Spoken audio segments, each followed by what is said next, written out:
இது வந்து பார்த்திங்கன்னா நம்மளோட டீ பாய்லர் அடுப்பு. ஃபுல்லாக டேங்க் ஃபுல்லாக ஸ்டெயின்லெஸ் ஸ்டீல் தான்.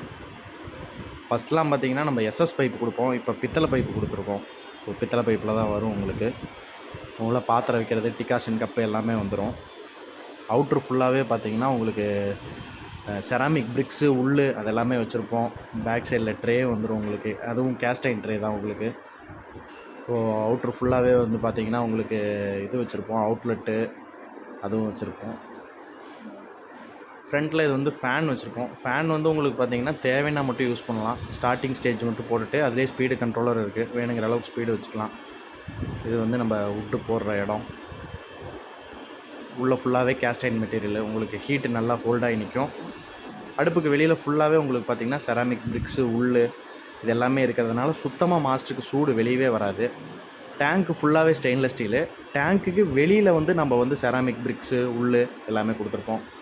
இந்த மாதிரி எத்தனை லிட்டர் கெப்பாசிட்டி வேணும்னு சொன்னீங்கனாலும் நம்ம அதுக்கு தகுந்த மாதிரி டீ பாய்லர் அடுப்பு பண்ணி கொடுத்துடலாம்.